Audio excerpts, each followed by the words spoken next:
Assalamualaikum warahmatullahi wabarakatuh. Nama saya Luna Anastasia Putri. Saya dari kelas 3G Marketing Komunikasi. Saya di sini akan membahas tentang culture shock yang terjadi dalam komunikasi antar budaya. Ketika adanya komunikasi di antara orang-orang yang memiliki kebudayaan yang berbeda-beda, disitulah terjadinya komunikasi antar budaya.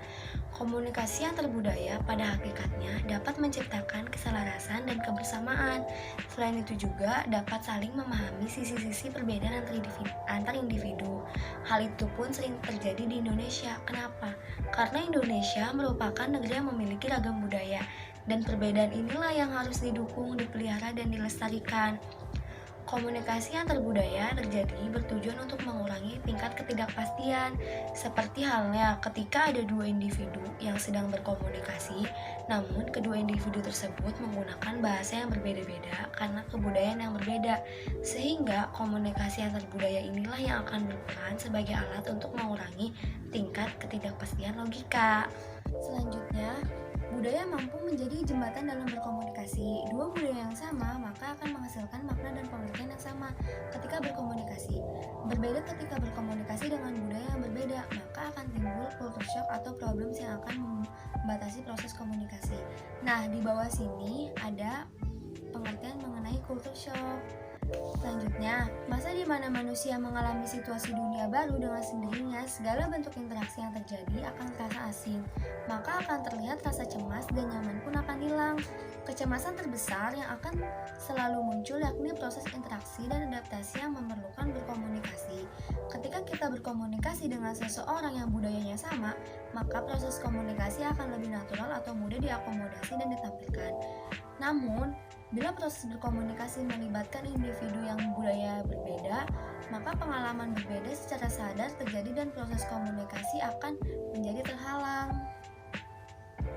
Selanjutnya, di saat cultural shock terjadi pada individu, bisa berdampak baik dan buruk kepada individu itu sendiri karena hasil dari interaksi yang ditimbulkan dari gegap budaya yang akan dialami setiap individu itu berbeda-beda.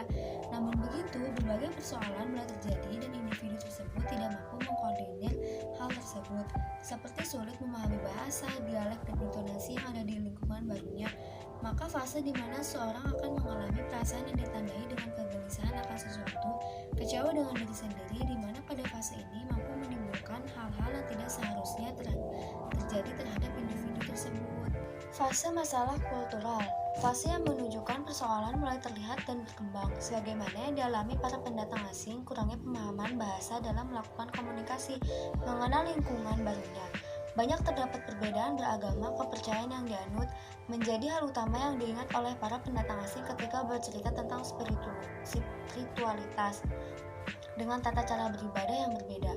Komunikasi antar budaya sangat berperan penting dalam mengatasi culture shock pada pendatang asing, karena melalui komunikasi dapat terjalin keakraban antar sesama pendatang asing dan orang asli budaya sana, sehingga memudahkan kedua budaya ini dapat saling memahami dan menghargai dengan adanya perbedaan budaya tersebut. Dengan demikian, keakraban mulai terbentuk, yaitu seperti kesadaran untuk membuka diri lebih besar daripada sebelumnya, sehingga masing-masing baik antara sesama pendatang asing maupun orang asli budaya sana dapat mempelajari lawan bicara dan mencari solusi agar mampu berkomunikasi lebih efektif dan tahu bagaimana harus bertindak untuk menghindari terjadinya miskomunikasi. Mungkin itu saja penjelasan